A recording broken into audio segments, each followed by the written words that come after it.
Hi అండి, welcome to ఎన్ఆర్కో tutorials. నేను మీ నీరజ రామకృష్ణ అండి. ఇవాళ మనం డిస్కస్ చేయబోయే బిట్స్ వచ్చేసి 9th and 10th class. Okay,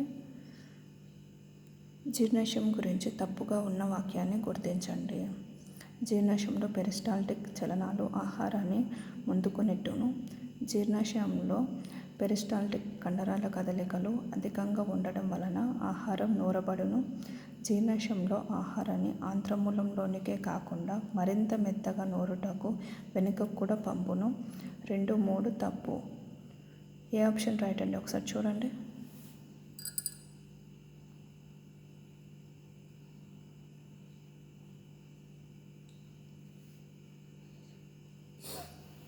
మనకి ఇక్కడ తప్పుగా ఇచ్చారు కదండి, వీటిని మనం జాగ్రత్తగా చూసుకోవాలి. వీటి వల్లనే మనకు చాలా టైమ్స్ మిస్టేక్స్ అనేది జరుగుతాయి.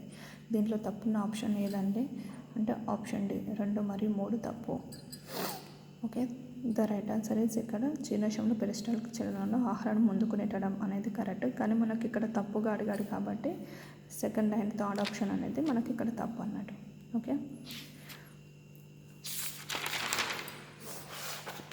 Next question. జీర్ణనాడి వ్యవస్థ ఈ నాడీ వ్యవస్థతో సంబంధం కలిగి ఉంటుంది. ఆప్షన్ ఏ కేంద్రీయ నాడీ వ్యవస్థ, ఆప్షన్ బి పరదీయ నాడీ వ్యవస్థ, ఆప్షన్ సి రెండిటితో, ఆప్షన్ డి పైవేవి కాదు. ఏదండి రైట్ ఆన్సర్? ఒకసారి చూడండి.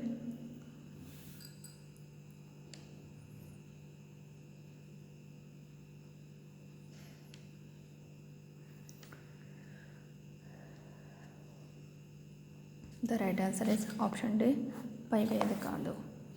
అంటే మనకు జీర్ణనాడి వ్యవస్థ కేంద్ర నాడీ వ్యవస్థతో సంబంధం ఉండదు, పరదీయ నాడీ వ్యవస్థతో కూడా సంబంధం ఉండదు. అదే తన ఓన్గా పనులు అనేది చేస్తూ ఉంటుంది అన్నట్టు. ఆ నాడీ వ్యవస్థనే జీర్ణనాడీ వ్యవస్థ అన్నట్టు. అది మన జీర్ణాశయంలో ఉంటుంది. ఓకే, దీంట్లో దాదాపుగా 100 మిలియన్ నాడీ కణాలు అనేటివి ఉంటాయి. మనకి యాక్చువల్గా నాడీ వ్యవస్థలో ఎన్ని కణాలు ఉంటాయి అంటే 100 బిలియన్స్ ఉంటాయి. మనకి ఇక్కడ జీర్ణ నాడీ వ్యవస్థలోనేమో 100 మిలియన్స్ నాడీ కణాలు ఉంటాయి అన్నట్టు. ఓకే, ఇది జీర్ణనాడీ వ్యవస్థలో ఉన్న నాడీ కణాల సంఖ్య పరదీయ నాడీ వ్యవస్థలో ఉన్న నాడీ కణాల సంఖ్య కంటే చాలా ఎక్కువగా ఉంటాయి అన్నట్టు. Okay, next question.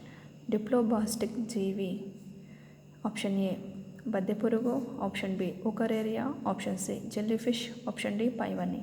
ఏది రైట్ ఆన్సర్ అండి? ఒకసారి చూడండి.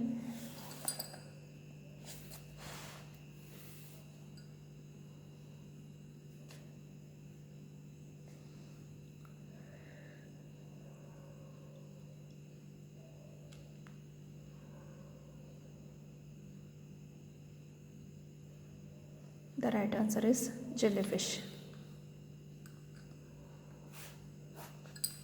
అంటే మనకు ఇక్కడ 2 త్వచాలు అనేటివి ఉంటాయండి. ఆ 2 త్వచాలు ఏమిట్లా ఉంటాయి అంటే జెల్లీ ఫిష్ లోపలనే ఉంటాయి. మనకు బద్దెపురుగు ఉకరేలనేమో 3 త్వచాలు అనేది ఇవి త్రిస్తరిత జీవులు అన్నట్టు. ఇదేమో ద్విస్తరిత జీవి అన్నట్టు మనకు జెల్లీ ఫిష్. ఇది జెల్లీ ఫిష్ సిలిండరేట్లో ఉంటుందండి. మనకు జెల్లీ ఫిష్ వచ్చేసి, బద్దెపురుగు వచ్చేసి మనకు ప్లాటీ హెల్మెంతిస్లో ఉంటుంది. ఉకరేరియా వచ్చేసి నిడేరియా జీవుల్లో ఉంటాయండి. ద రైట్ ఆన్సర్ ఈస్ మనకి ఇక్కడ option C jelly fish. Okay, next question. కింది ప్రవచనాలను పరిశీలించి సరైన వాటిని గుర్తించండి. స్వల్పకాలిక పంటల కంటే దీర్ఘకాలిక పంటల వలన అధికంగా ధాన్యం ఉత్పత్తి అవుతుంది. ఆప్షన్ బి మిశ్రమ పంటలు పండించడం మంచిదే, అయినా దిగుబడి తక్కువ వస్తుంది. ఆప్షన్ సి అధిక దిగుబడి సాధించడానికి వ్యవసాయదారులు ముఖ్యంగా 5 పద్ధతులు పాటిస్తారు. ఆప్షన్ ఏబీలు సరైనవి, ఏబీసీలు తప్పు, ఏసీలు సరైనవి, బీసీలు సరైనవి. ఏ ఆప్షన్ రైట్ అండి? ఒకసారి చూడండి.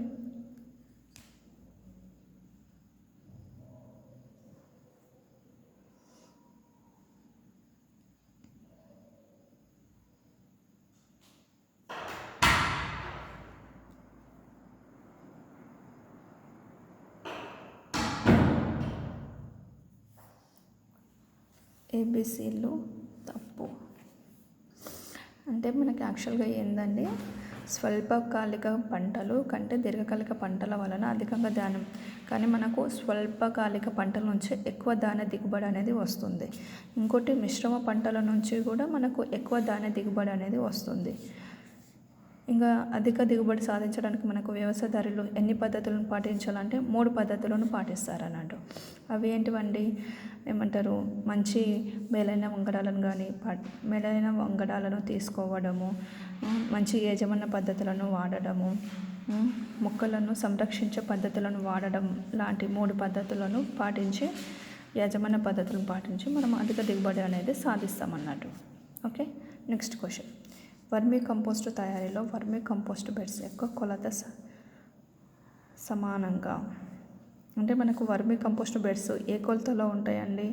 Option A 1x10x½ meter, option B 10x½ x 1 meter, option C 15x1x½ meter, option D 5 ఏవి కావు. Which is the right answer అంటే చూడండి ఒకసారి.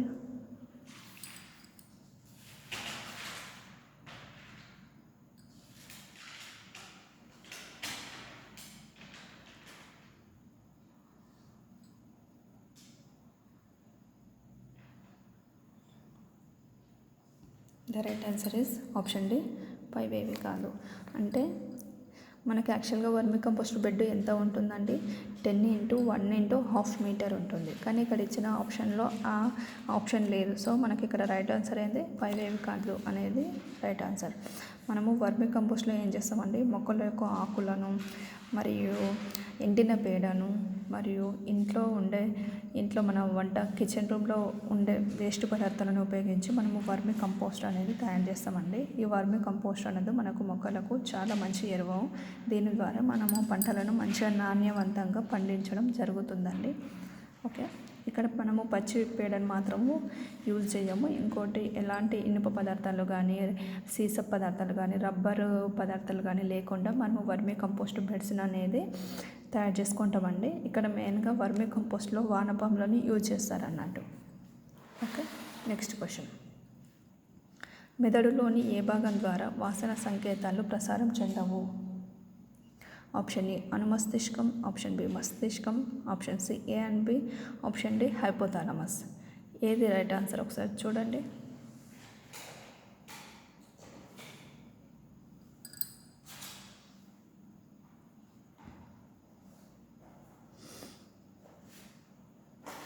The right answer is option D hypothalamus.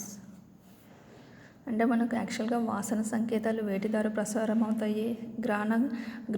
గ్రాణ కేంద్రాల ద్వారా మనకు ప్రసారం అవుతాయి. అవి ఎక్కడ ఉంటాయండి? మనకు ముందు మెదడులో గల మస్తిష్క భాగంలో మనకు ఈ వాసనకు సంబంధించిన కేంద్రాలు అనేటివి ఉంటాయి. మనకు హైపోథాలమస్ అనేది ఏమంటారు, అంతఃస్రావి వ్యవస్థను, నాడీ వ్యవస్థను సమన్వయపరిచే వ్యవస్థ ఏదంటే మనకు హైపోథాలమస్ అన్నట్టు. Okay, next question. తారక పరిమాణాన్ని సరిచేసే కండర నిర్మాణి అంటారు?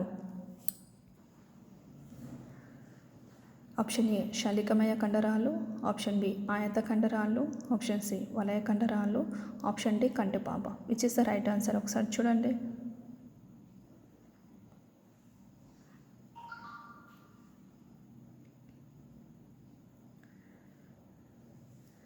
The right answer is option D కంటిపాప. మనకు తారక పరిమాణాన్ని సెట్ చేసే కండర నిర్మాణం ఏదండి? కంటిపాప. మనకు ఈ కంటిపాపలో వచ్చేసి చాలా చిన్న గ్యాప్ అనేది ఉంటుందండి.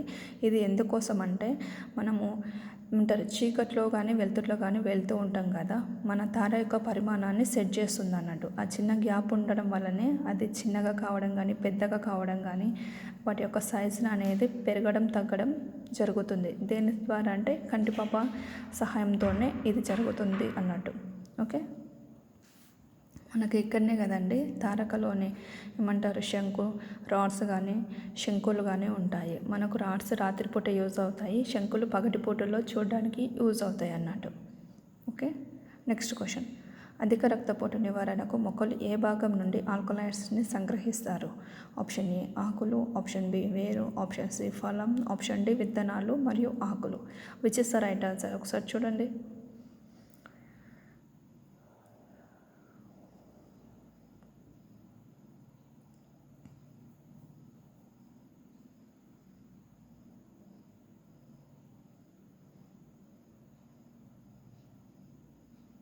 The right answer is option B వేరు. ఏదంటే రిజర్వ్ పీరియడ్ నుంచి రిజర్పిరిన్ ఆల్కలైడ్ వస్తుంది అన్నట్టు. ఎక్కడి నుంచి అంటే మనకు రావుల్ఫియస్ సర్ఫెంటినా అనే మొక్క నుంచి మనకు రిజర్పిరిన్ అనే ఆల్కలైడ్ ద్వారా దాని యొక్క వేరును తీసుకొని మనము అధిక రక్తపోటు నివారణ కోసము యూజ్ చేస్తాం అన్నట్టు. ఓకే, ఇంకా ఈ ఆకులు వచ్చేసి మనకు ఏమంటారు అజాడిరెక్టా ఇండికా యొక్క ఆకులను మనము చాలా ఏమంటారు యాంటీసెప్టిక్ కోసం అనేది యూజ్ చేస్తాం. ఇంకా విత్తనాల ఆకులు వచ్చేసి కూడా అజాడిరెక్టా ఇండికా విత్తనాలను ఆకులనే యాంటీసెప్టిక్గా యూజ్ చేస్తాము. ఇంకా పొగాకు మొక్క యొక్క ఆకులను కూడా మనము ఉత్తేజకారిణిగా కూడా యూజ్ చేస్తాం అన్నట్టు. Okay, next question. గెలపోగస్ దీవులలోని పిచ్చుకలు ఈ లక్షణాలలో చార్లెస్ డార్విన్ వైవిధ్యాలను చూసి ఆశ్చర్యపోయారు. ఆప్షన్ ఏ ఈకల రంగు, ఆప్షన్ బి ముక్కు రంగు, ఆప్షన్ సి తల పరిమాణం, ఆప్షన్ డి పైవేవి కాదు. Which is the right answer? ఒకసారి చూడండి.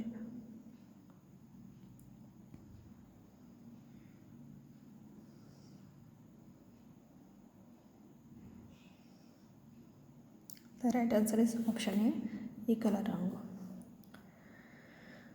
మనకు డార్విన్ గెలపోగస్ దీవులకు వెళ్తాడు కదండి, అది దాదాపుగా 120 దీవుల యొక్క సమూహం అండి.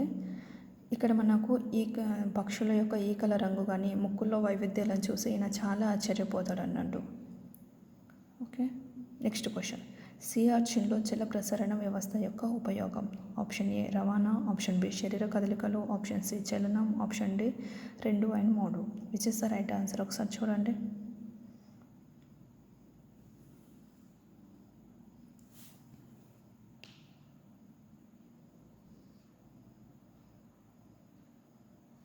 The right answer is option D 2 and 3.